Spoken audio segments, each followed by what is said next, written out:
Alrighty. Test, test, test. That volume turned down a little bit. Get things squared away. Screen. Bear with me. Alrighty. Ladies and gentlemen, may I have your attention, please? This is your captain. My name is Mike, call sign Monster, CEO of Carryall RC, your destination for all your tactical RC gear. We got your six. So the terminal gates are officially closed. Let me welcome you aboard the RC, the rad RC After Dark live stream. Flight number 624, departing on time. Not. We're running a few minutes late. As we wait for the clearance from the control tower, we are going to take care of a few pre-flight checks. Let me first check and see who's on board over here. Pull up our comments. And bear with me. Comments. All right, perfect. Oh, Tyler. Oh boy, Nitro Nick is here. How are you, sir? Tyler, how we doing, boss? We'll run through our pre-flight checks and we'll get everything squared away. We have a credible co-host tonight that I kept under wraps all day long. I've been dying to get this show started. Again, we are live, flying against the wind, so you can expect plenty of bloopers and plenty of turbulence. For that reason, we are going to ask that your seats and tray tables remain in the upright position at all times. The fasten seatbelt sign will remain on until we reach that rad destination. As a matter of fact, since we are live now, why don't we throw our seatbelt sign on real quick? That seatbelt sign will remain on the entire time. On behalf of the entire crew, we would like to thank you for choosing to fly with us live. If it's your first time flying with us, or even if you are a frequent flyer, a part of the frequent flyer program, on board with us now or catching a later flight during the week, this is when we want to remind you to hit the bell. Collect your miles, smash that subscribe button. Sharing your experience with a friend is what helps keep us in the air.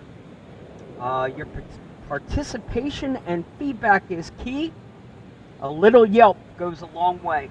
This is what helps us learn, figure out what we're doing right and what we're doing wrong. But a little Q&A tonight, and your feedback is greatly appreciated. Comment. When you engage and leave the comments, that also lets the VIP guests up there in first class know, feel the love. So please refer to our website. That's where you can find a complete list of the sponsors that help maintain this big airplane and keep us in the air. When we land, we encourage you to go check them out. Support the ones that support us. It's that simple.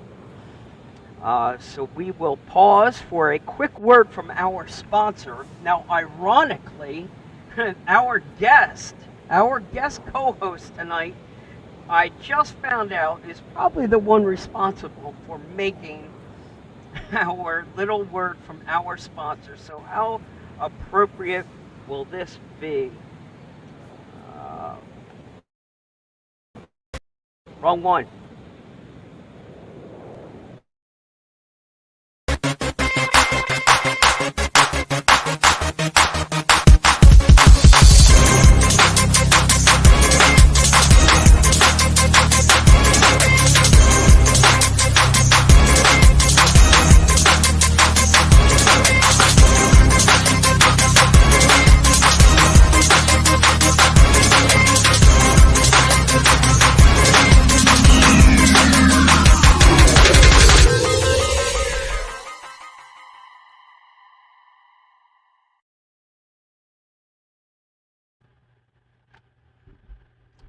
Perfect. So, like every show, this week, every week. Full disclaimer, the Rad Show is fueled by Red Bull and powered by Element RC.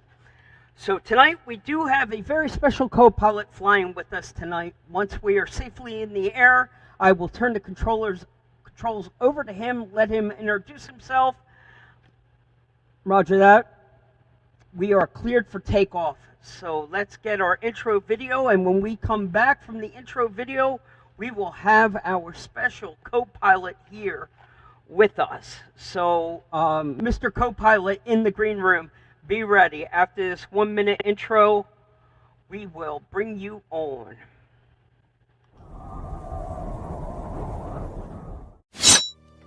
Launch control, this is Houston. We are go for launch. We are go for launch. We are go for launch. 3, 2, 1. Ignition.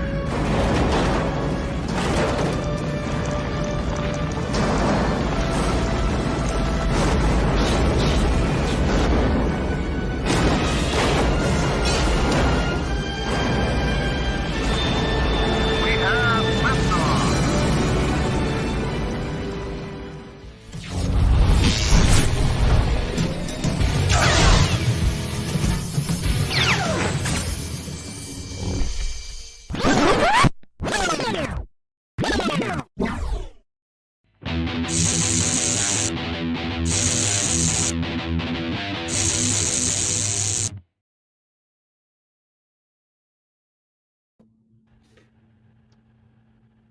Hey, Mike. how's it Perfect. going? Dave, I am doing fantastic. So I'm a little rusty. I just got back from vacation, had my birthday week, celebrating my 49th birthday week at the Jersey Shore. So Happy I birthday. have been, well, thank you. Thank you. Well, it was actually yesterday, but Happy close belated enough. birthday. Thank you. So I'm a little rusty and a little out of sorts, but I had totally forgot that we lined up a guest, Crawlers and Customs, last week, so he could come on here and talk about a couple of different things. And I'm so glad that we were able to bring you on as a guest co-host for this. I'm excited to see some of the things that he's been working on. Yes. But before, we have about a half an hour to kill till we can get to him. So I want to give you every opportunity to give yourself a formal introduction and tell the world who you are, because most people are not going to recognize you from YouTube or Facebook, but if they have any type of Instagram account, they are probably going to be familiar with your work, either from your personal page or what you do for a living. Yes. If you own an Element product or you've seen an Element product, you know my work. Well said. So for those that don't know, I'm Dave. My Instagram is my build projects. You can view me my builds there that I do. Primarily, well, basically, I work for Associated Electrics.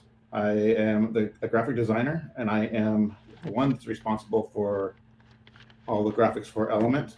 I do some graphics for Team Associated. We do have another designer that he primarily works on that stuff, on that box art. I do also work for Factory Team and Reedy. Any of the videos that you see for Team Associated or Element, that's me. That's what I do there as well. So, well, you know what's that's so it in a cool? nutshell. And you really don't give yourself enough credit. I know you summed that up very quickly. Yeah. Because what we take for granted is the fact that Team Associated, Element, when they came along, what was it, 2019 ballpark? 2019 was when, May of 2019 was when Element Okay. was announced as a brand. And from that moment, I will never forget it, on an airplane flying out to California for Proline by the Fire, the subtle little drops with the signature little E, just very cryptic little teasers, was able to get the hype going. And that moment, I think we were still in the air when we realized at that moment, holy crap, element will be at Proline by the Fire, and it was, Yep. you guys did a very good job keeping it all under wraps, and all the people that went to Proline by the Fire that year were able to get a first-hand look at the first truck. But the other cool thing you guys did was putting these scale garages inside the box, Yeah. bringing box art and putting it inside the box.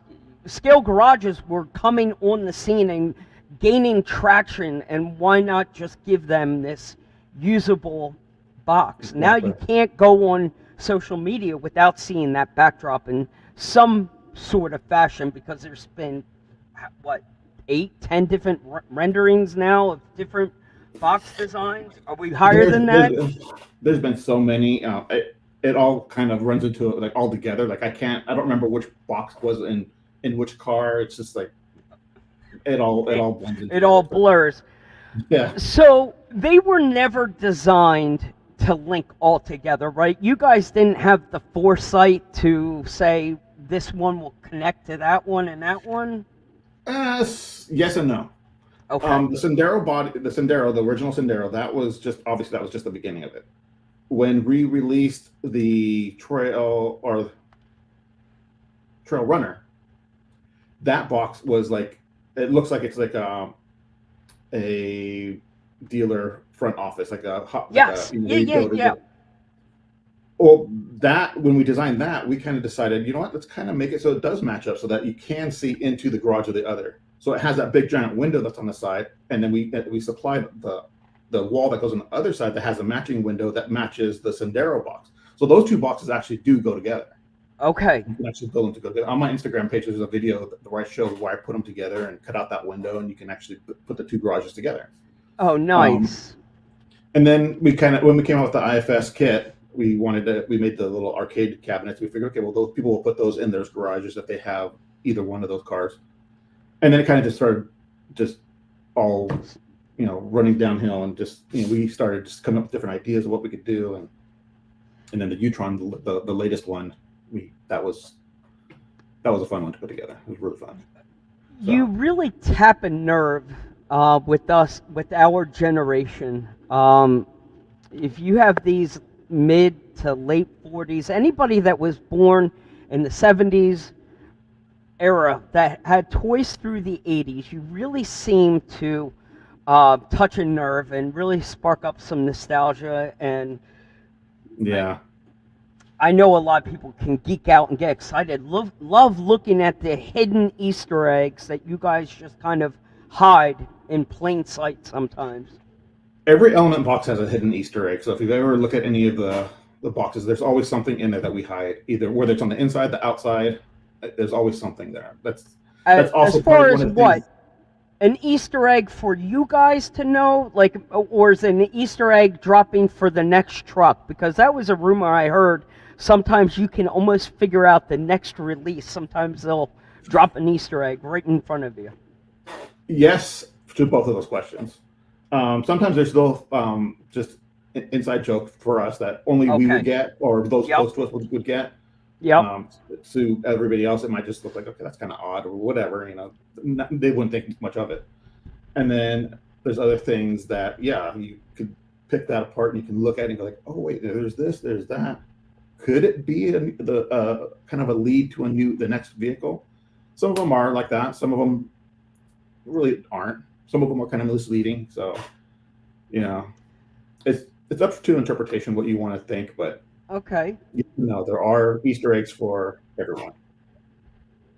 And well, I'm a big fan of an Easter egg, and Me too. some people don't even know what that is. Sometimes they'll have to go back and look, and I'm like, well, once you start Googling an Easter egg, good luck, because you're going to go into a rabbit hole, and you're going to discover the things that Disney has been putting on your VHS cassettes for, the decade of the 80s into the 90s of putting stuff right in front of your face that shouldn't have been there.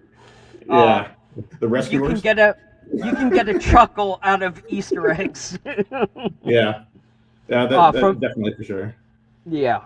So obviously you probably have to be born with some sort of the talent that you have, but I'm assuming you must be educated at some degree or level in graphic design?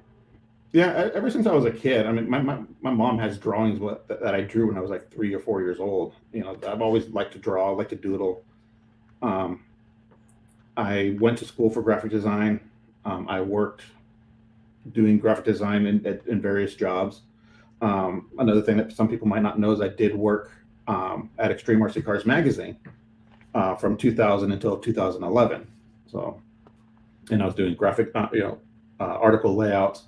I did event coverages for crawling and RC drifting and stuff like that. Basically, they called me the what was it that they called me?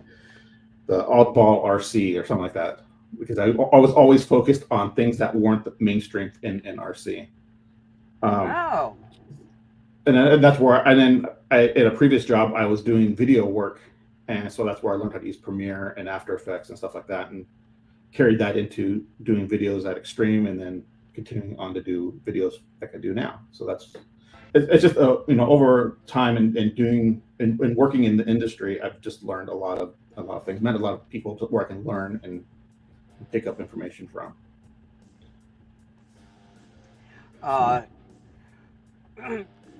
You were obviously, you've got to be born with some sort of the talent. I get that. It's got to be in you, and so much of it can be taught. I get it, but clearly, you've got the skills to pay the bills. Thank you.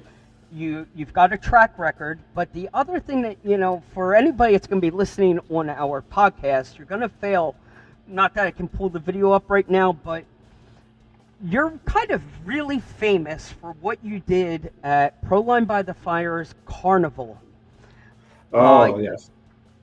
You pulled Bonesy. off a miracle with a tricycle, remote control tricycle, and a scary, scary clown. And you've had way too much fun with it, not only at Proline by the Fire, because I've seen videos of you scaring the pants off of people, like in an office setting. I can only assume that's at work. Yes, that was at work. That's where Bonesy's at right now. Actually, he's at my desk at work. I don't have space here to keep him, so he stays at work in the off season. He's over there guarding my desk right now, and I'll bring him home. And at the beginning of October, when I go into the office, I'll put him in my car and bring him home, and then do some work on him to either upgrade him or update his stuff, or fix him if there's anything wrong with it. And then I take him out trick-or-treating around the neighborhood. Drive him up and down the streets, go to the neighbors' houses. You have way too much fun at Halloween. That is awesome. I am loving it. We used him during the pandemic to give out candy because he has a basket on him. And we would drive them from our front porch. We would drive them out to the sidewalk so that the kids could get candy out of them. We didn't have to get close to the kids, so we were able to keep our distance. And look at you keeping socially distant and still having fun. I love it. Yeah. Why we have you trapped here in the hot seat? I need to know. I don't have my. Utron, correct? Utron. Yes. What do you think of the new IFS design? And this is actually more of a licensed design, correct? Yes, by Camberg. It is a licensed design. Big fan. You've driven it? You're here. Oh, okay. So you're just gonna whip it out and rub it right in our face. Yeah. All right. So you've actually had this thing out on the trails. Overall impressions? You're digging it? They got it right? This IFS has been out and on the trail for the last 2 years. Is that the printed one that was at Proline by the Fire? Well, not this exact one, but yes, it was a 3D printed version that was at Proline by the Fire a couple of years ago. I think Brad told us that it was being prototyped right in front of your face, guys. Yeah, and it was actually ran at I believe the K&K, and it was run in the competition, and I believe it placed second in Class 2, and actually was with IFS. But this is I have both of them. Actually, I have There's the original IFS, as in the Otford Alder's skid plate. That's the original IFS, and then I have this IFS. Um, Bravo. but this works really well. I was really surprised at how well it works. It has plenty of ground clearance. It's amazing. Everybody that I've let drive it has been impressed, and they say it doesn't drive like an IFS vehicle. It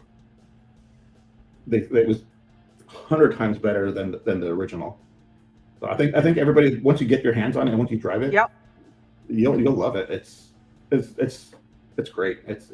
Forget what you thought about the first version of the IFS. Yep. It's light and day. It's huge difference. Way big. I think the scale guys were just excited to get IFS, and we looked past a lot of the performance side of it. You guys come back to the drawing board and actually give you a little bit more of a performance-based, better functioning, licensed version of an IFS and take it to the top.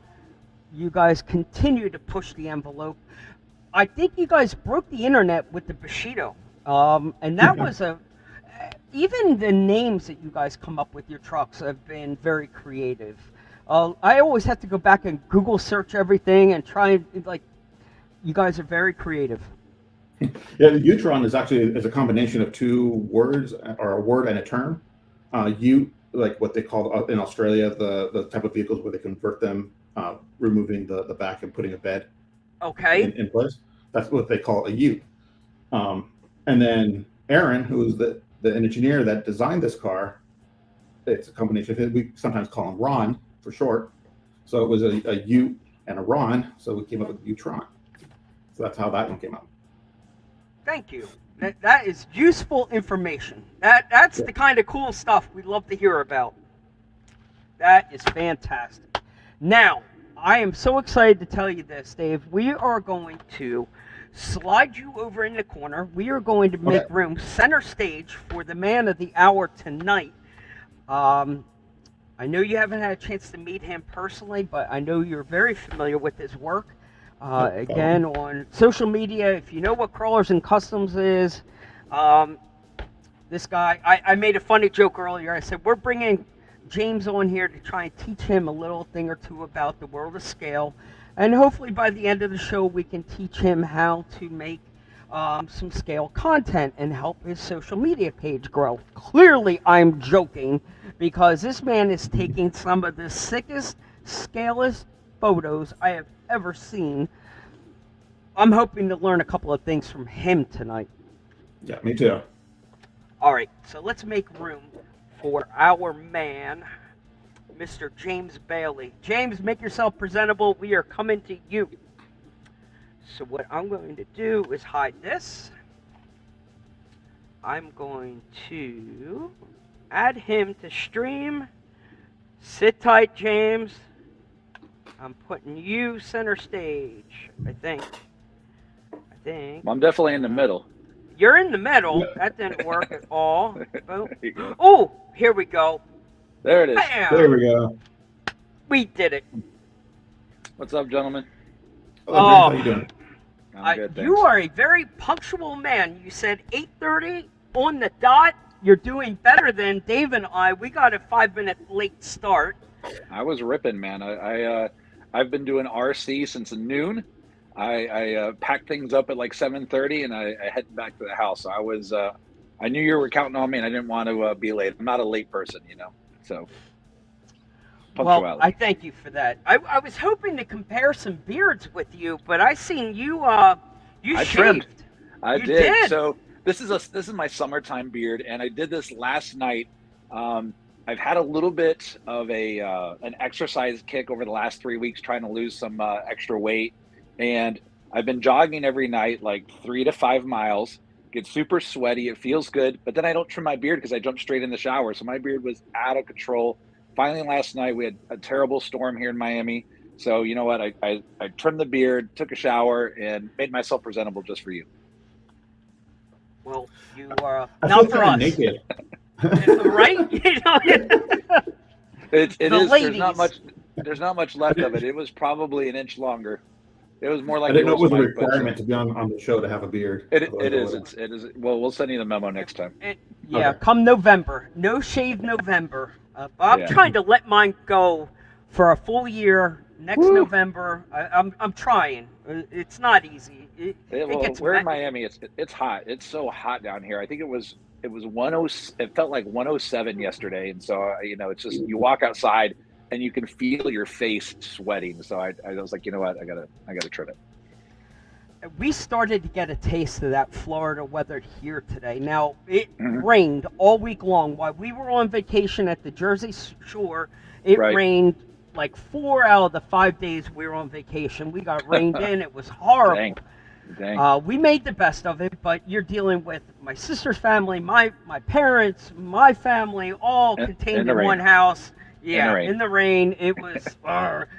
You bring any tiny trucks with you? Oh, I brought the fleet. I cool. had. There you go. So I you were brought entertained. one. I had the Atlas, the FMS Atlas, direct Cool looking truck. shipped to the shore house where we were staying. So Man, when I pulled fancy. up at the shore house, it was already on the porch waiting for me. You do vacation. You do vacation. I did it right. I did it right. But funny part was, it's so big, I didn't have room to bring it home with me. I was seriously contemplating leaving my socks and underwear behind to make room for the car. Luckily, Sounds my like a reasonable, right? compromise. The Leave the underwear. I take the can buy FMS. underwear again later.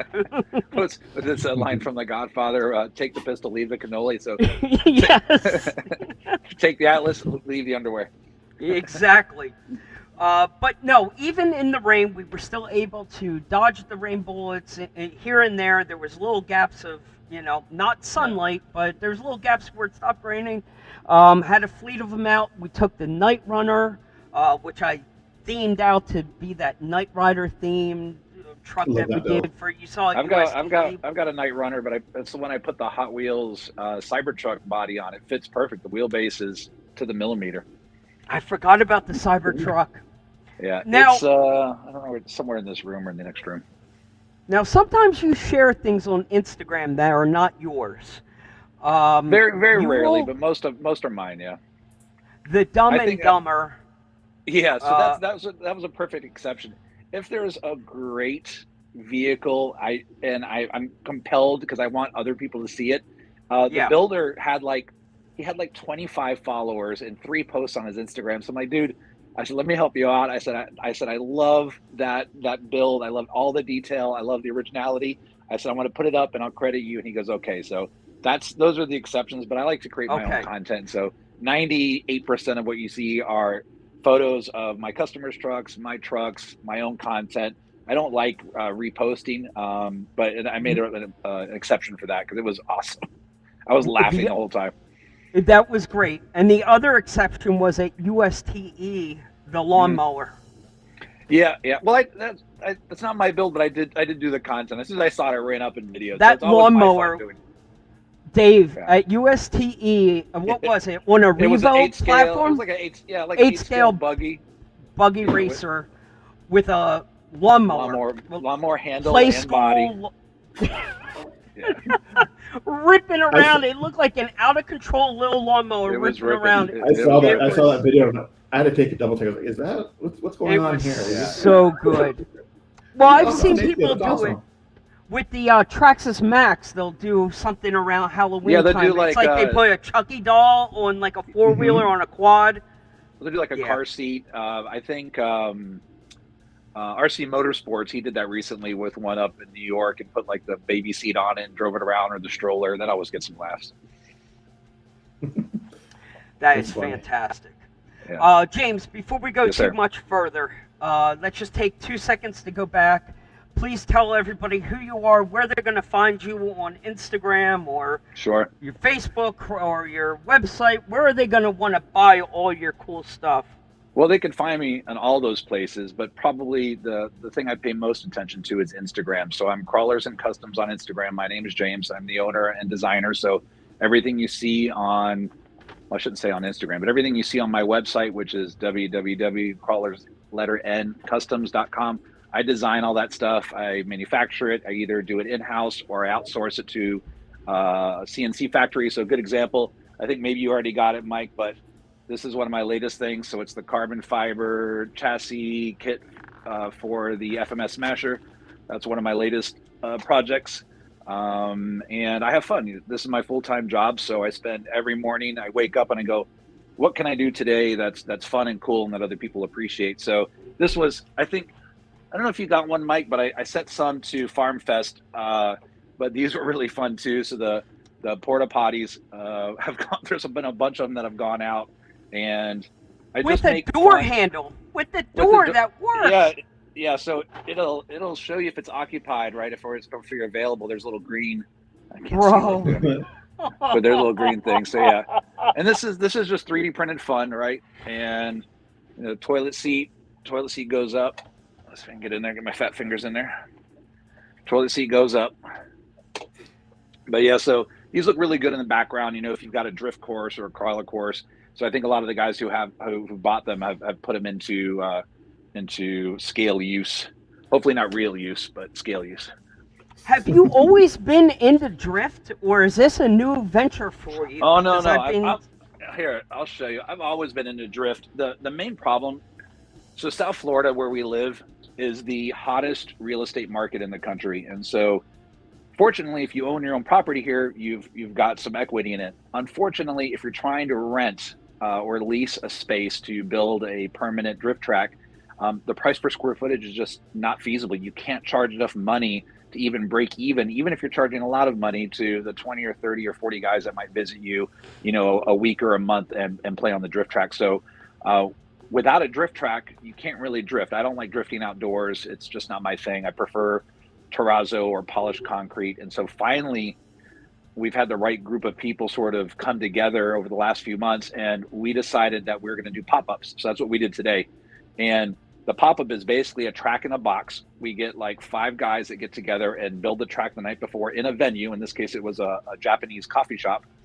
They gave us the back half of the coffee shop. We built it last night, and we had everybody come out today. So we do this about once a month, and we had 20 drivers out there today. So the track was packed. Wow.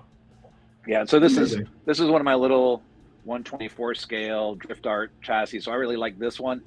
This is more like tabletop or garage use. And then I have an MST like everybody else that we run at the 110 scale pop-up. So we did that one today. It's called Super Wow Coffee. We go there about once a month. And then in a month from now, we're going to be at a place called Evolution Cycles, which is a Harley Davidson customizing shop. And their showroom will be the drift track on the 22nd of July. So we're looking forward to that one too. So That's a cool basically, they'll invite you guys in to do a demo, or I usually go visit them before, and we're just networking with everybody that knows us or our friends. And so these are friends of friends that said, hey, I have a space that might work. And so the gentleman that owns Evolution Cycles, his name is Don, and he's an RC guy. So I went to go see him, and I said, I want to come check out the place, see if it'll work for both of us. And we collect a little bit of money and give it to the host as just a thank you. And we don't take any money for the event. It's just it's piped right back into the tracker, into the host. I shouldn't say the host, the person who's lending us the space. And he has RC. So I showed him the videos of what we did before, and he's like, yeah, let's do it. So we're going to have a barbecue food truck out there. We'll do like an RC show and shine, and then we'll have the drift track. And the important thing is this is all indoors. With how hot and how rainy Miami is, you can't do a summertime, outdoor event. It's just too risky. So these are all indoors with AC or fans, and it's working out pretty well. We've had other venues reach out to us wanting us to set up a pop-up drift event at their venue. That's really That's cool. super awesome. Dave, do you have a drift car? Do you do anything in drift?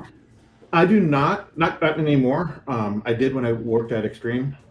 A buddy of mine and me, we did put on events during, I think, between 2007 and 2010. It was called RC Drift Club. We would do events around here. So I'm not a stranger to drifting, not currently. I like it because the same thing that sort of appeals to me for RC rock crawling or comp crawling or the scale side is that you can work on the fidelity and the realism of the drift car. I think my only basher is like an Arma Outcast. it's fun for what it is, but it doesn't really speak to me because it doesn't look like something that's realistic. So the RC airplanes that I have, the RC trucks and cars, they're all like high fidelity. I want them to look like the real deal. You know, I don't want the wheels sticking completely outside of the body. I don't want weird proportions. So for me, it's all about scale fidelity, correct proportions, and sort of mimicking what you see in the one-to-one world. So like for the parts that I make for the Sten F450, you know, I go to truck shows and I look at the lift kits and I look at the links and I look at the wheels and I take that inspiration and put it into the designs. You hit on where I was going with this. Was I think I can sit and watch crawling videos all day long and not get bored, but nothing like watching drift cars in a line. It's hypnotic when you have some solid good drivers out there on the course, and then the amount of great creative TikTok content that I've seen. I've seen a little Mario guy on the back end of the drift car holding the baseball bat, like comes along and hits a home run. That's that huge account, Drift Talk, I think is his name, and yeah, he has a massive following, and his video or his TikToks get like 5 million, 8 million, 10 million views. It's insane. But there was a guy that used to be around. His name was Brandon. You guys might remember him by his Instagram. It was it went through a couple of different name transitions due to being banned and stuff, but it was that's that lemon RC Lemonade or Lemonade. Yeah, RC I know exactly Lemonade. what you're talking about. Yeah. This poor cat, like he had a great Instagram page, and he was at the beginning of, as Instagram was starting to transition to more video content, he was at the early footprint, at the early onset of this with this video, but he did the whole Hoonigan like replica Burnyard. I mean, he was doing some really cool drift videos back then. So anyway, drift. Good if you content are a creator. videographer and into the scale realism, I think drift has got to be a solid outlet for you to have some fun in the RC world. And wait till you see what we built for this pop-up. So there's a famous chain of restaurants in Miami called El Palacio de los Jugos, and that translates to the Palace of Juices. They are red and yellow buildings that kind of look like a circus tent the way they're painted up, but you could spot them from 10 miles away. So we built a scale Palacio de los Jugos, and we put it in the corner of the drift track. We even our local hobby shop is called Goat Hobbies. So we made the facade of Goat Hobbies, and we put that outside on the side of the drift track. So we put all these really cool decorations. So the videos that I took today are spectacular. And I also got to, I think you saw this a little bit, Mike, and this is pretty near the final version. But all right. I also got to put this on the track. So this is the utility trailer with USB ports, the gauges, and the 30-inch telescoping. Let's see. I don't want to blind, but there you go. The telescoping mast. So this is on the side of the drift track, and it looks so good in the background because it just lends credibility to the video that you take. Now you said a USB port, so you could literally charge your cell phone off of it. Yeah, there's 2 USB ports right there, so you could plug your cell phone in and charge it. And then I just added scale details like the diesel muffler. And then this is the gauge is an important feature because lipos. You don't want to turn this thing on and 7 hours later forget that it's on and have it drain your lipos all the way. So you can look at this from across the track and go, okay, I got to swap the batteries out. But it's made to carry two 5,000 mAh packs, one on each side, and so that'll last. Each pack with the amp draw from these LEDs, it'll last you like 4 hours, 3 hours. So I used it from noon till about 7:30 today. Your first photo, the first photo you took next to the truck, I mean, you killed it. You got the backdrop. I don't know if that was photoshopped in there or not. No, that was intentional. That was intentional. Are they sheds or something in the background? So a portion of it looks phenomenal. You know what's funny about that is, the first thing I don't claim to be a photographer, but I do pay attention to it. The first thing they'll tell you is just take a lot of photos. So I end up taking lots of photos that I never post. And sometimes the ones I think are going to be great, when I sit down and I have the phone in my hand and I look at it, I go, wow, that's not great. It doesn't look right. There's something off. But then when a photo like that comes up, I go, that looks perfect. those were just construction storage containers that were outside of the Miccosukee Casino Resort, and that's actually another event that's going to host us. They do a nighttime car and bike show, which is pretty unique. DJs, 15 food trucks, hundreds of cars. There were McLarens, Supras, Vipers, lifted trucks, a bunch of Harleys there. And so I took the 450 with the trailer and I just drove it around the crowd, and everybody was talking to me, and we were having fun. And then I just, got the camera low and I went to a corner of the parking lot where there was nobody. And I saw this sort of construction-y background. I was like, this might look good. And then those were the best photos of the night.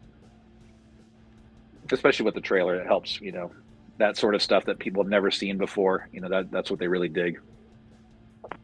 Well, you've Awesome got an photo. I'm eye looking at it for it. now. Okay, perfect. I'm glad Dave was able to pull this up. So, James, I don't know if you Yeah. caught the intro for what Dave does for a living. He's actually working with Element. He is the videographer, and so. So he's the professional. You're Wow. you're speaking his language. Well, I'll tell you one of those things.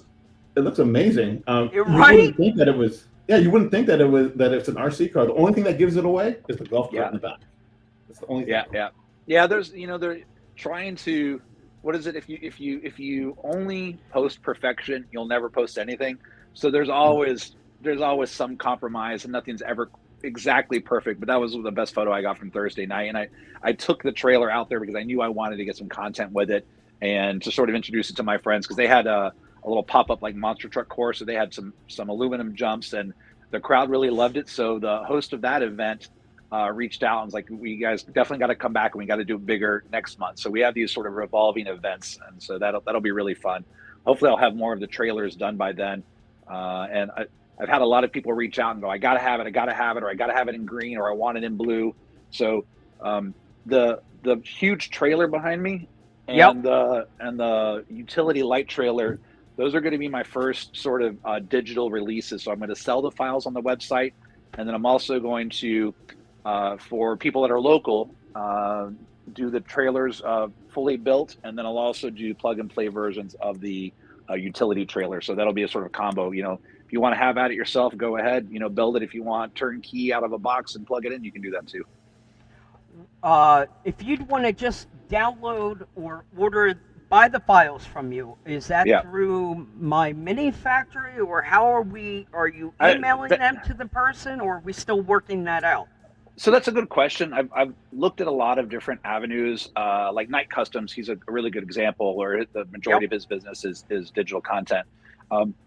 I thought about hosting it on a third-party site like he does, My Mini Factory, but Shopify has a pretty good digital asset software. And so basically what I'm going to try in the beginning is to have Shopify handle that for me. So basically what you'll do is you go to the product page, you'll say, yeah, I want to buy the digital files. It will automatically fulfill that order once you place the order, and it'll send you that compressed file with all of the digital content. So I guess the unfortunate thing for my designs is that each of these, like that trailer, is probably 80 or 100 different parts. So it's going to be a lot for people to print. But, it beats paying $150 for shipping. I mean, that thing is 62 inches long. So you can't just, throw that in a flat rate box. And I think it's 25 pounds. So I think really for trailers, having people print and build their own is a really good avenue. I designed that specifically around a common board that you can buy at Home Depot and that they can cut to length. So that's a 1x10 poplar. So it turns out to be 3/4 inch by like 9.5 inches. And the entire design is built around that board. So you can go and say, I need this cut at 50 inches, have them cut it for you.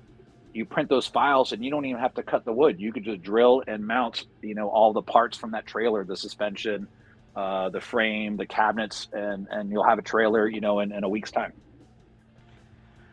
I think it's a great option. I'm glad that you're able to give a whole lot of scale realism when you design parts like that. That some people, there's plenty of trailer makers out there. I've seen tons of different versions, but sometimes they fall so short. So this one is area or another. Look at the size of that. Well, here I'm standing. 62 inches. Look, I'm going to stand back so you can see my head. But there it is. So this is a scale 53-foot trailer like you'd find on a semi. And I think Mike, you saw that cab over semi that I built. So this was really the trailer that was going to go to that, but I just didn't finish in time for USTE. But this has either a step deck like this, or it has a gooseneck option, which is shorter. And then it's totally modular. So you can go in lengths. Let me see if I can pick this whole thing up. So you can go in lengths of like 8 inches and reduce its length to sort of suit your needs. So you could do a single axle. Okay. You could do a tandem. You could do a triple. The wheelbase is totally adjustable. I don't know if you could see it there, but you could slide those axles up and down. And then the sections are all printed in sort of groups of 3. So you can see how it kind of goes thicker and then tapers. So you could pull a section out and reduce the length. Or if you wanted to get crazy and go with a 8-foot-long trailer, you could just get an 8-foot-long board and bolt all these pieces to it. So it's got the landing gear that work, and it's got opening cabinets. So you can put, I built these little, one of the things that kind of annoyed me about trailers in general is that sometimes they had fake suspension. So this has TPU leaf springs. They work really well. And then also tying your truck down was always a chore. So I made these, I'll pop one out so you can see it. I made these little like wheel chocks, and they key into the design. So you can take them and you basically snap them in place wherever your wheels and tires are. And then it holds, keeps your truck from rolling off. Let's see if I can show you the back. And What the back's axle? super scary. What axles are you using? So these are like the Amazon I know 114 scale axle trailers. I'm sorry, trailer axles. But the They're problem with them is they're too like narrow. $20 or something like that. Yeah, they're $20, but they're too narrow. So what I did, I don't know if you can see. Do you see the silver pieces? So these are hub extenders that bolt into the dually wheel and bring each side out 20 millimeters. So what you get is an 11-inch wide trailer, which is just about perfect for carrying most crawlers, so they don't stick out over the side and look kind of silly. I think over 11 inches though, like if you get to a 12-inch trailer, it doesn't look scale anymore. Okay. So the length on this is spot on, like a 53-foot trailer. The width is slightly over scale because nobody does 1/10 scale exactly right. Everybody fudges it a little bit. So no, it's a very sexy looking trailer. At $150 to ship it, I can't even imagine what that thing would cost for you to print and build. So giving people the option to print it. Yeah, I'll give you the numbers. No, So did the leaf springs print? You said TPU. Does it have to be done in TPU? If somebody doesn't have that roll of filament, will they work?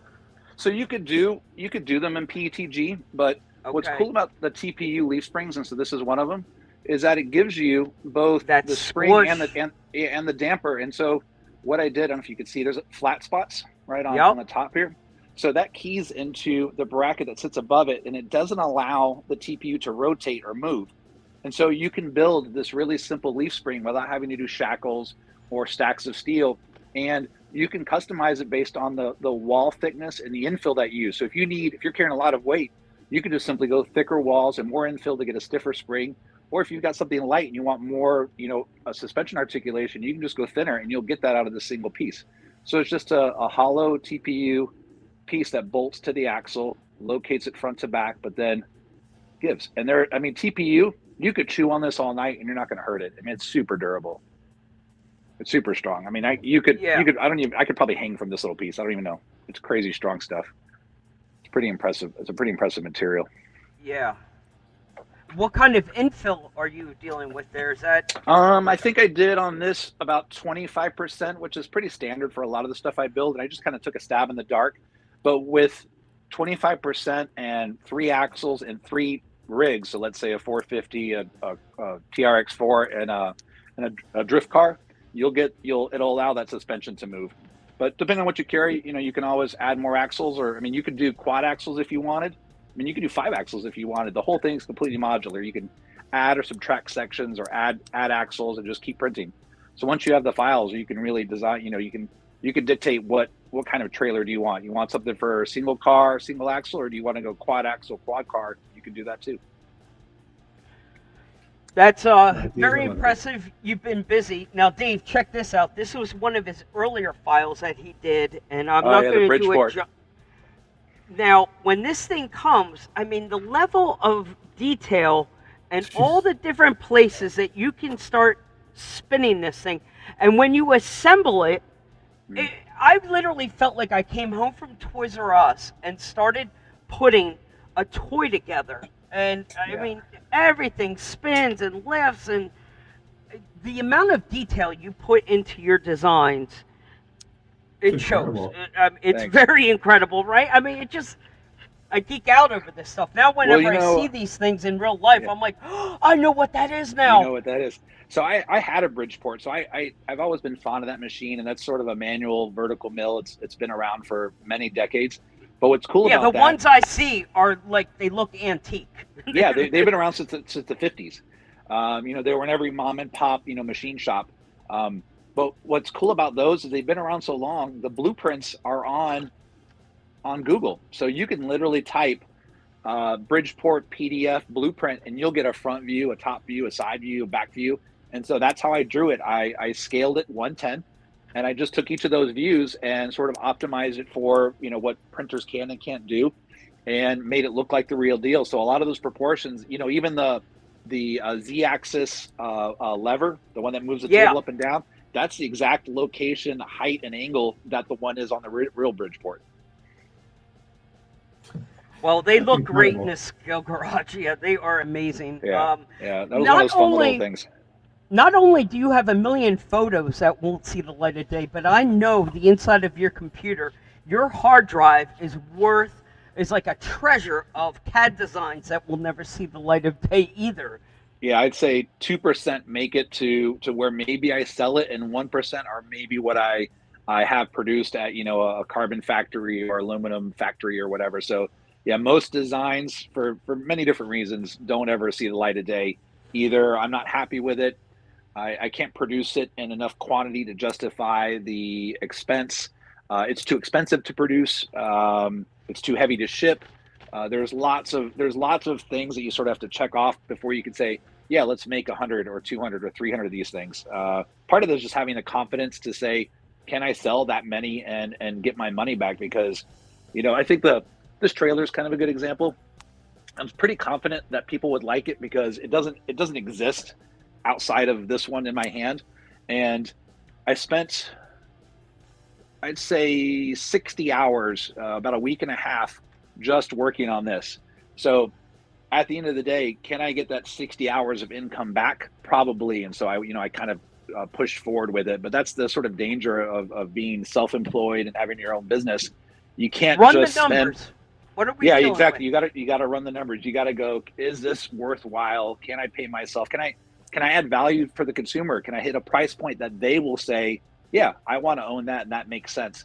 Because you can't charge $1,000 for everything, and some products just they just don't make sense. They can't come off of the computer and make it to real life, unfortunately.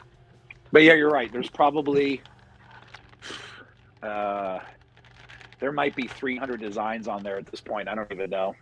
I've done so So many different trailers. go ahead, Dave. What would you ask this man?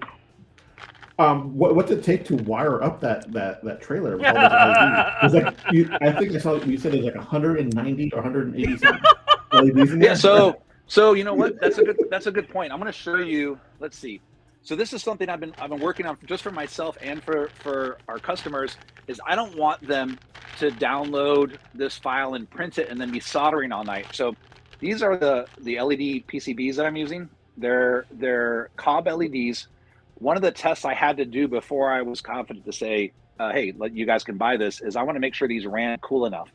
So that was part of why I went to the Mikasuki car show, is to let that thing run for 3 hours straight in the Miami heat and humidity and see, are these things going to get hot? Are they going to fail? Are they going to drain the battery too quickly? Those were all concerns I had. I didn't really know the answer. I YouTubed them, and I saw one guy put 14 volts to them. They started to smoke and then blew up, and I basically turned off. And I was like, well, I'm not doing 14 volts. I know the fully charged LiPo, is like 12.4 volts. So, or 12.8. So I said, let's figure that out. So I ran it, and it never got above ambient temperature. So as soon as that happened, I realized, well, I don't want to solder four into one and then do all that extra wiring. So what I'm trying to do is find a ready-made solution where people can plug these in and run the wire down to the back of the back of this display. So there's not much. I had to do a lot of soldering up here, obviously, because these were all hardwired. But you've got, I don't know, maybe 6 solder joints behind this, so not too much. And I think most people can handle that, or maybe their local hobby store can. It's not too big a deal to wire up. But this is the coolest part about this trailer. Watch this. Hold on, let me get back. Let me get back further. So, holy crap! Yeah. So this is a scale 30 feet. So it goes up 30 inches from the top of the tower to the tire. And then the outriggers pop out too, which is cool. So you get that scale, scale look, and then they snap back in place. So I think people are pretty stoked to own it. And then this is a good example. This has that TPU suspension, right? So you can see, let me see if I can see it. Show you. There, so you see how it moves? Yeah, so it works nice, and it holds the load. That's awesome. I don't know. I have this, I love trailers for some reason. So the F450 made sense for me. I like utility, I like trucks, and I like trailers. So that's basically what I end up building a lot of. I did the one with the LED name tags. Have you seen this one done before? Oh yeah, those are cool.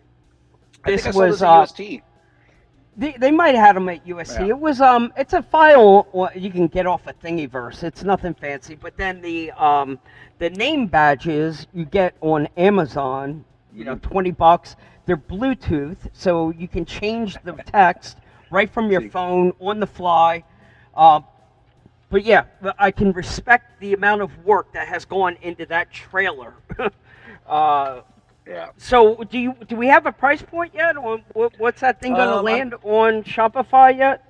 Yes, I don't hold me to the coals to this, but I'm thinking the digital files will probably be about $50.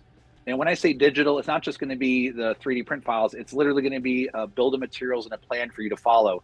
So it's going to say how many bolts and nuts you need. I'm going to have a build video so you can follow step by step, and then I'm going to list all of the parts that you need. So what display did I use?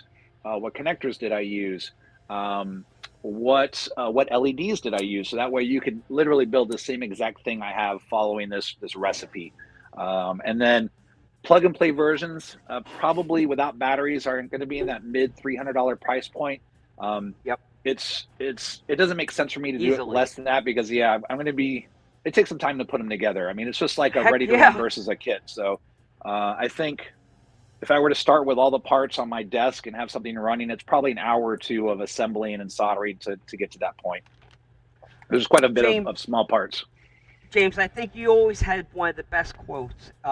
If you come shopping to Crawlers and Customs and your first question is how much, and you're shopping by price, you're probably not coming to the right place. I don't like making things to meet a price point.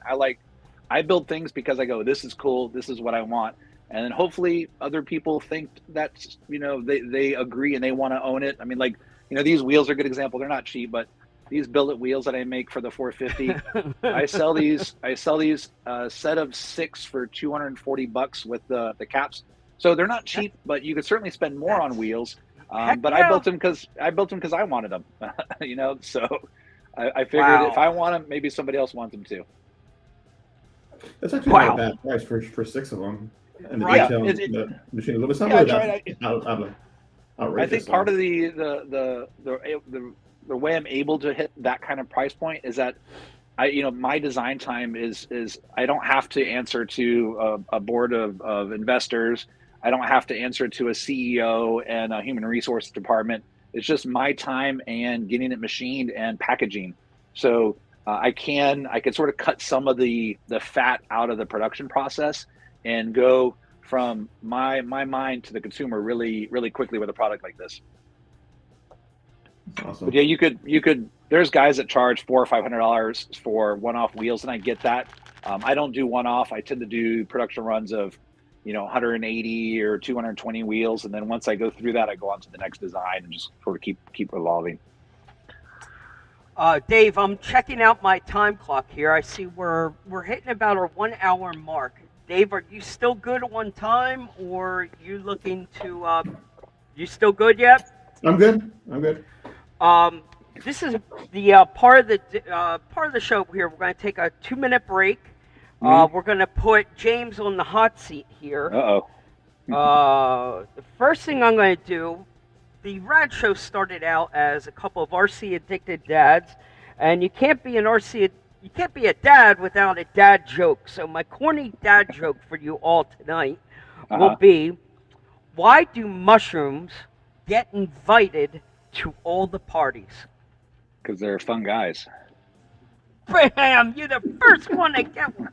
That's your good dad joke for you, right there. Well, I'm 48. I'm not technically a dad. I am married, and I have a dog. But I appreciate a dad joke as much as the next guy. You do, yeah. Well, wait. This will be the third time I'm going to run my dad joke, but I'm doing this one specifically for Dave because I know he can appreciate this one.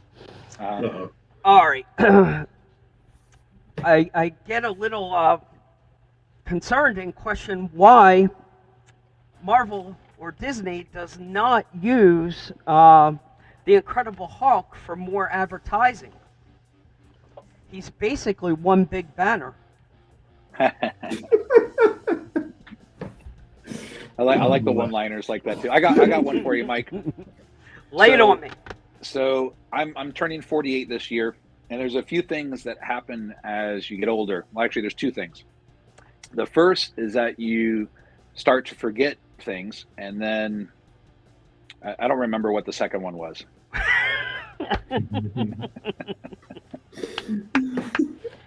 So that's a good one to keep in your back pocket. That's a good one. Yes. Yeah. I was taking it all serious. The only thing that's good come with my older age is my car insurance keeps going down. That's the only thing that's been a benefit to me. You need to move to South Florida. No insurance is going down here. It keeps going up every year. No matter what we do, it's going to go up. So hopefully we'll be on track to move at the end of the year, and we'll be up in the North Georgia area around Lake Lanier, where I can expand the business, get more machines, have more space for inventory, and more time for design. Are you still in the place with the RC cars in the bathroom? I sure am. So this is a guest bedroom, which is sort of headquarters for Crawlers and Customs. And then right next door is the guest bathroom, which has probably 8 planes in the shower. 8 planes in the shower. 8 planes in the shower, and it has my charging station on the guest sink. And then in the drawers on the left are chargers, LiPo bags, adapters, GST plugs, all that stuff. On the dog cage, there was an RC car on the dog crate. Yeah. So the the dining room table. The dog crate now has evolved to the packaging station. So my bubble wrap and plastic bags are stored above the dog kennel. I love it. But yeah, that's just the way it is right now. I got every inch of this place is taken up by either our personal stuff or the business. Man.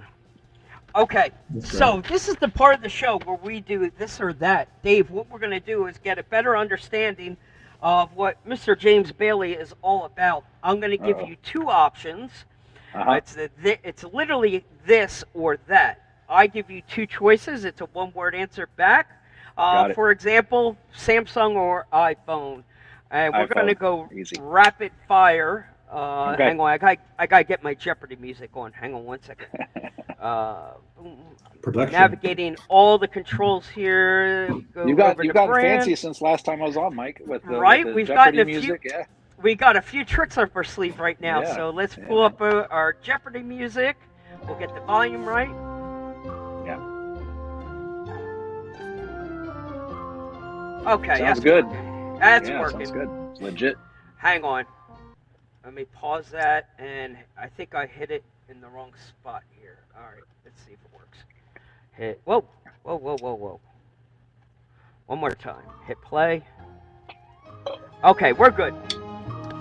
That's a little loud in my ears. Okay, so we set the time clock for 1 minute. The first one is call or text. Text. Do you prefer Christmas or Halloween? Halloween, but Thanksgiving above all. Oh. Go fast or go big? Go big. hug a tree or cut it down. Hug a tree. Go to a bar or go to church. Bar. Pizza or Chinese food. Pizza. And you said bar. Coming from the healthy running guy right now. Okay, you threw me a curveball there. I didn't say I was healthy. I just said I'm running. I'm trying. Right, I'm trying okay, to get, yeah, all right. trying to get- You threw me off my game. All right, I'm trying to get there. PlayStation or Xbox. When I was younger, PlayStation, but Xbox now. Slot machines or blackjack. Blackjack. Medical use or recreational. Recreational. Burgers or hot dogs. Burgers. Are you a Jeep or a truck guy? I've had many of both, so I'm going to say yes to that. Okay.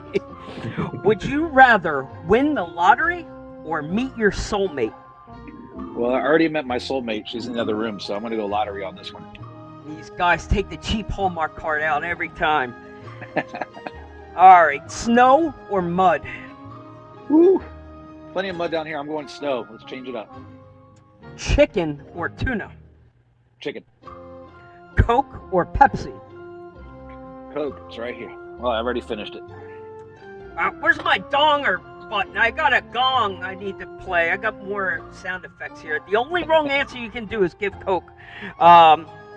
KFC or Taco Bell? Taco Bell. Run for the border. Action movie or comedy? Comedy. A cat or a dog? Dog. She's right over there. Summer or winter? Winter. Sunrise or sunset? Sunset. Guacamole or salsa? Guacamole. Would you rather drive or ride shotgun? Definitely drive. Facebook or Instagram? You know that one, Mike. No, I know. Instagram. Well, yes, he's an Instagram guy. There's a lot of Instagram guys, and yeah. Yeah. Yeah, but you have TikTok though, also, right? We've got to come back to that. At some Yeah, point. I did have it for a while, and there's incredible reach, but I never felt like they were in line. Like they're not necessarily the consumer base. So I switched gears and I went back to focus on Instagram, because I feel like when you're following those type of accounts, it's because you like RC. Yep. You're not just commenting on some viral video that you saw today. You're getting some random person just scrolling through. Right. Yeah. TikTok seems a lot more random. Yeah, I witnessed these teenagers using TikTok this weekend, and I mean, they scroll fast, they like nothing. I'm like, let the freaking video end. No, I know how it ends. I'm like, is this how people are using social media? Like, they don't even let it end.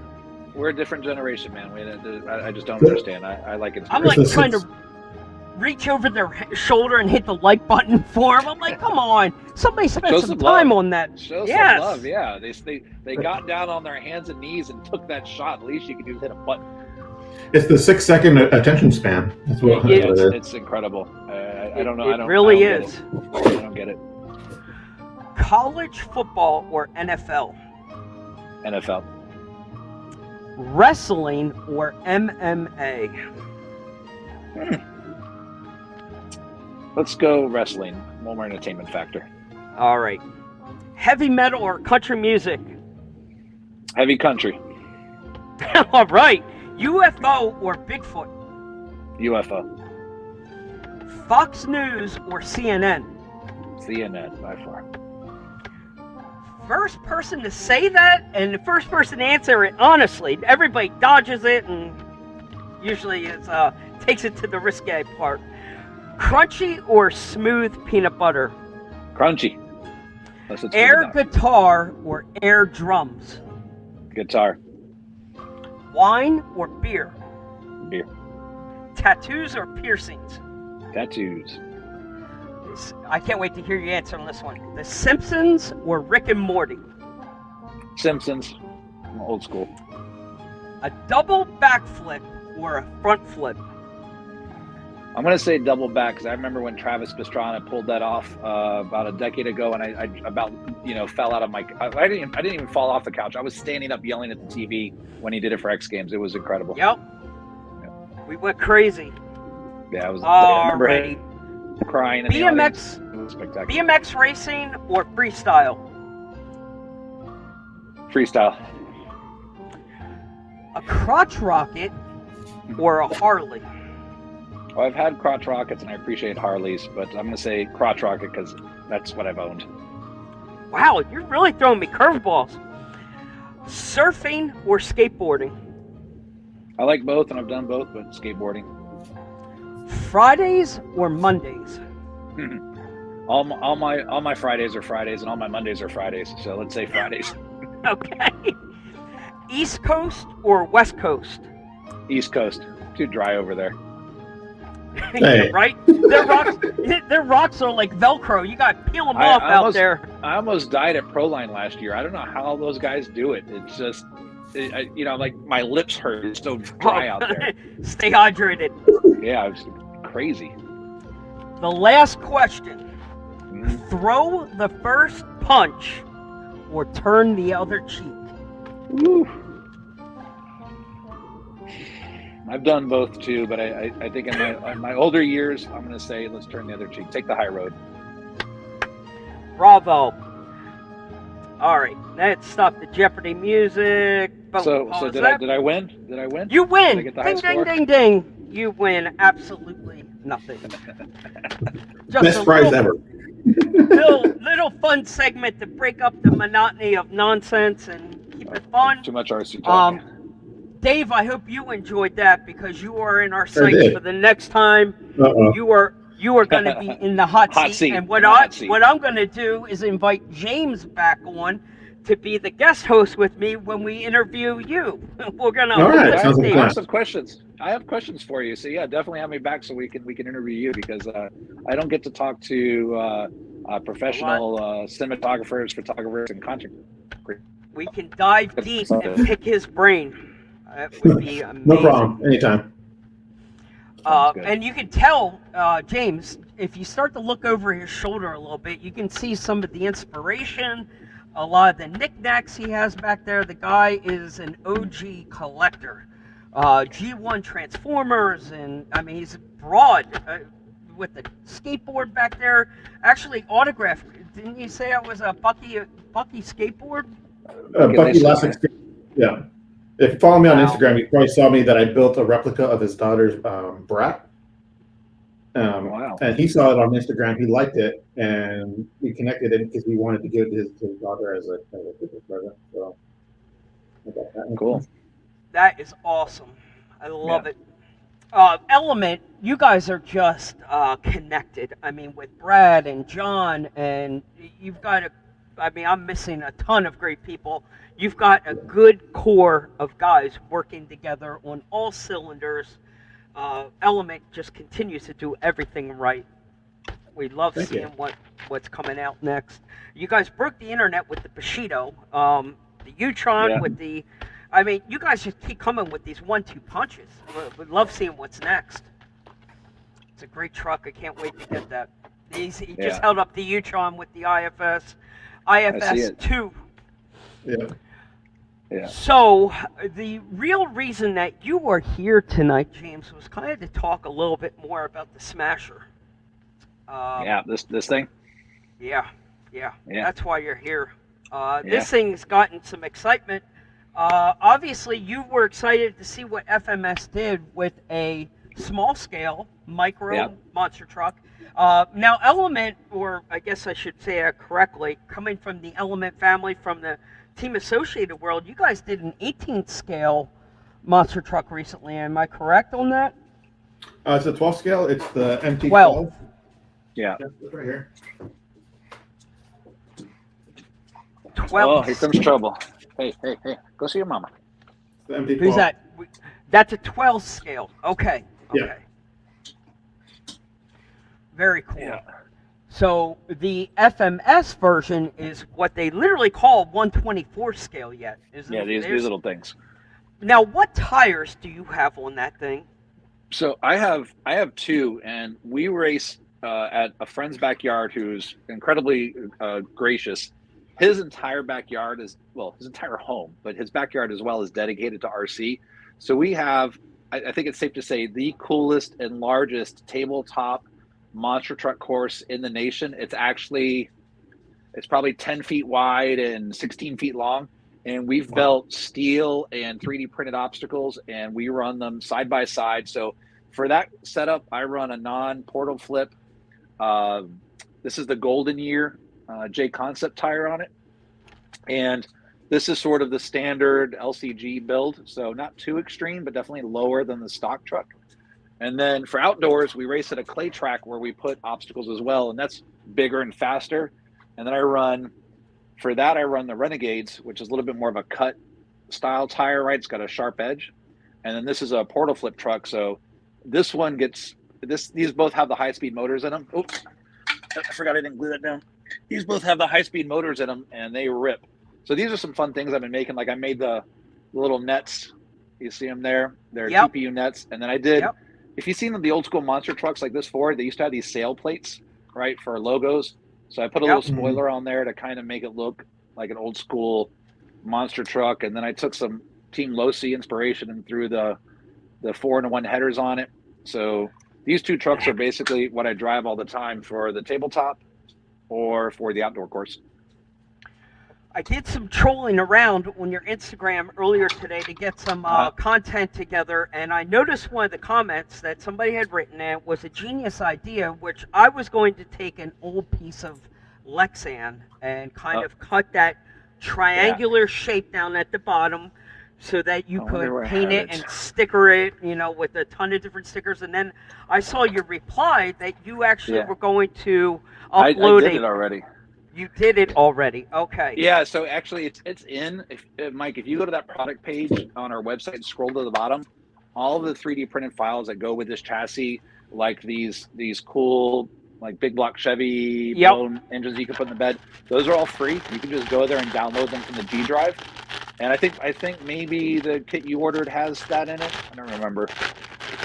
And then the files for that template, right, where it would go here by the cradle, that's on the G Drive as well. So you could print that up and cut it out of Lexan or any other clear. Or you could print it out of white TP or white PETG and styrene. Whatever. You could do it. It's pretty simple, but it would fit right there. Yeah. And then just a way to put some scale stickers along the bottom, kind of give that little different look. But I love what you did with the headers. These things are perfect. Yeah, they're this right there. monster truck was screaming for this. Yeah, I thought it was just a little too tall and bouncy. So once we started to mod them and I ran some of the early prototypes of this chassis, you can get them sitting to where basically the entire guts of the truck are below the tire line. So you can make these things absolutely rip. And with the CG this low, I mean, I hit huge jumps with this, like the jumps we used for the 1/10 scale monster truck racing. And this thing lands like a cat because the CG is so much lower. And then doing the lay down shocks and doing 15 weight oil, you get this really smooth action, low CG, and a nice wide footprint with the J Concept wheels and tires. I clearly need to order some tires. They give it a much different stance. Not only that, these are foam filled, and your stock FMS tires are air filled, so that's good for bashing because they absorb a lot of impact, but they're way too bouncy. So this lands and just rips. Yeah. So Dave, what we're geeking out over here is the FMS Smasher. Have you had the opportunity of playing with one of these yet? You've seen it and played with no, one? I have not driven one or played with one. I haven't seen one in person either. I've seen them on the internet. I've seen reviews. Yeah, it's a very cool vehicle. I like it. It's for really neat. $140. It's so much fun per dollar. I mean, it's hard to beat really per dollar. If you've got a basement or kids, in the stock form, they don't go fast enough to really hurt anybody else or themselves. And then when you hop them up, they're surprisingly capable. There's a speed motor option for like $12. You buy this speed motor, and it's crazy fast. It's night and day. It's kind of it's comically fast. Yeah, like when we were out the dirt oval track, and we decided to do like a 5-lap FMS high speed race around the track. the trucks that didn't have the high speed motor looked like they were sitting still. We were just ripping by them and laughing. And everybody's going, "That's not fair." But for $12, well, you do need a better battery. The stock battery can't quite handle the amp draw from that motor. But you put like a 400 mAh, 30C in there, 2S with a high speed motor. You spent like under $200, and you have this really fun little truck that you could, bash around your basement. What size motor do they use? It's like I think it's a 40 or a 60. They're tiny. Here, let me see if you could. They're super tiny. You can see it. This has the heatsink on it, but they're the size. They're about as big as my thumb. I mean, they're tiny little motors. Okay. Yeah. But it's a little brushed combo ESC receiver in there. But they did a great job on something that is fun, really fun to use. I think FMS can be a little guilty of making a really scale-looking product, but it's not necessarily something that's going to perform that well or be raceable. But this little truck is an exception to that. I mean, it looks good and it's fun, it's fast, it's reliable. I like racing it. They're guilty of making models that sometimes they make models. They make models. Yeah. But a lot of times, they'll get it right on other areas, and I'm not going to say a bad word about this 10 scale Atlas that they got right. And they did get this little truck. Monster truck right. And I took some inspiration from Element when we were looking at the FMS Smasher box, and we said, boy, we need a backflip ramp. We need some sort of a box ramp. We need something to be tricking this thing with. So we took the Smasher box, flipped it inside out, just kind of compressed it a little bit. I was literally doing backflips the same day off of the reversed FMS Smasher box turned inside out. Now, there's not much of a lip on it, but still, it was enough to get the thing to flip around. Wasn't graceful, but it worked. I think some files should be put out there to the market for people to be able to print trusses and come up with their own backflip. I'm glad you just said that, because I have all those, and I should have just thought about that and put it in with those other files, but I'm going to do that tonight. So I'm going to dump all of the 3D printable ramps that I've designed for our own home course into that product page so people can download and print them for free. So they're made to be stacked 2 or 3 wide.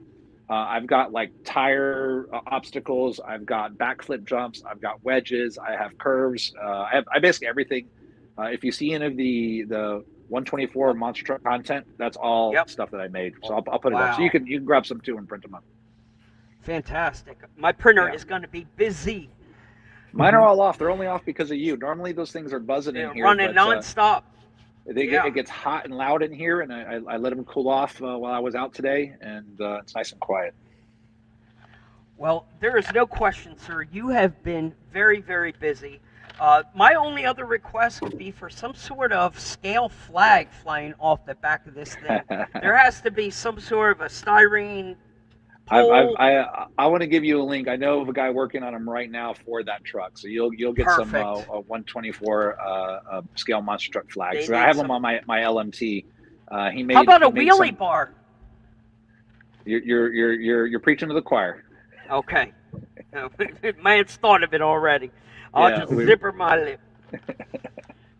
But there is no question, sir. You have been busy, and we appreciate the amount of time that you put into your Instagram page. So people, I highly encourage you to go follow his Instagram page because you just don't throw garbage up there. You do take the time to really try and put quality content up, and you take great pride in it. And there's a lot of garbage out there on the internet that people don't need to see, but and the same thing goes for Dave with the My Builds project. I want to make sure I get that exactly correct. My Builds RC? My Build Projects. My Build Projects, okay. Yep. I'm going to make sure when this thing posts, we'll get it in the comments with the correct spellings for everyone. Because both of your content is phenomenal, but I definitely think we need to do this again. We'll flip the tables around. We're going to put James in the co-host seat. We'll let you fly co-pilot, and we're going to pick the brain of Dave here and talk to him about some, of the marketing genius that's going into Element, but not only Element, but your personal page also. Okay. We got to learn a ask lot. him. We got to ask him how do you even get a job like that for all the people that want, who are aspiring? How do you? What path did you take to get where you are today? Because that's a fun job too. I mean, there's definitely worse things to do. My first job in the industry was at a hobby shop. I started working at a hobby shop. There you go. That's the stepping stone. That's one of them. Work at a hobby shop. Get to know the people in the industry, Yeah. whether you're at the track or. In my day, it was local magazines. I knew the guy that started Extreme RC Cars magazine, and he needed some help working on that, so he asked me to help, and so I got my foot in there that way. So, and I went to high school with him too, so that helps. But yeah, it's working in the industry is a lot of fun. Now, Well, Dave, I'll save my questions for the when we flip the script here, but I got some questions for you for sure. Yeah. Perfect. Write them all down. Now, Dave, you'll be at Crawlers and Coffee on a regular. Is that something that's hosted every weekend, or where It's the first Saturday of every month. This upcoming month for July, they're not having an official Crawlers and Coffee because it's one of the guys' birthdays. So they're going to be celebrating his birthday on the 1st of July. Okay. But yeah, normally it's on every first Saturday of the month. Oh, and where does that take place?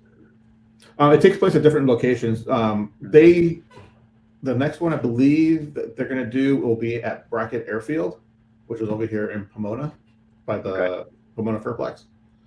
And then they do it over at Horseman Center Park, which is where Proline by the Fire. Yeah, I was there last year. Lots of rocks, lots of tarantulas. Yeah.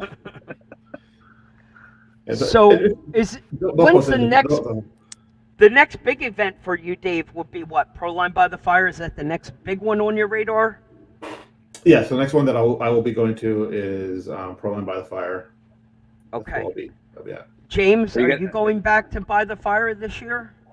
Probably not. I like the event, and it's fun to meet a lot of the West Coast people because we don't get to mingle with them too much when we're here in Florida. I feel like there's a little bit of a divide in the middle of the country as far as the networking, but it was fun to go out there and see some familiar faces and meet some new people. But it's so hot and so dry. I don't know. It may be a few years before I go back again. And then unfortunately, my trucks are big. They just don't travel well. You have to take everything apart. It's not like I'm putting an F-450 in a carry-on is not easy. No. I bet. Yeah. We say the same thing about the West Coast or the East Coast, that it's too wet. It's too humid. Oh, yeah. It is a little humid. Have you been to USTE before? No, I have not. I'd love to go there. I've seen photos. I've seen So it is humid, but the weather, right up your alley, Dave. The weather is spectacular. Yeah, it's in February. Cooperates. Perfect. Yeah. Okay. Yeah, nice and cool in the mornings. Well, this time of the year in Florida, you're expecting rain every day, pretty much. It's like clockwork. Every day at 4 o'clock, you're expecting rain. Okay, but never come here in the summer. Don't ever do it. It's terrible. But the winter time is great. February, it's perfect. It's on the money. But Dave, USTE is right up your alley. It's a builder's paradise. Boutique brands, lots of one-off builds, lots of scale photo opportunities. John Schultz is there. I'm sure he's told you many stories about the great experiences he's had at it. He gets to all the RC events. I see him everywhere. He does. Yeah. He's got the job. He's luckier than all of us, I think. Yeah, he's tried to get Brad and I to go. Obviously, I know. Trying to get there is the hard part. But we both love to go, but it's just getting there.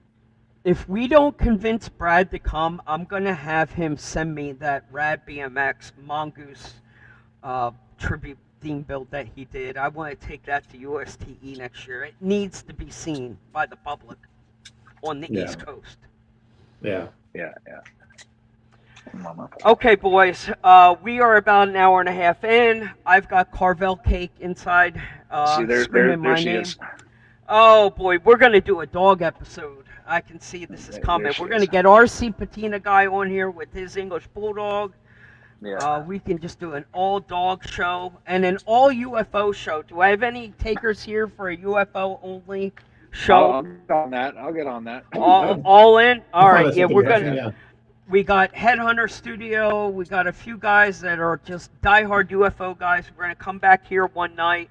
We're going to set the panel with 10 or 12 guys, and we're just going to geek out over the world of UFOs and preach to the world we are not alone. Yes. Proof to them why.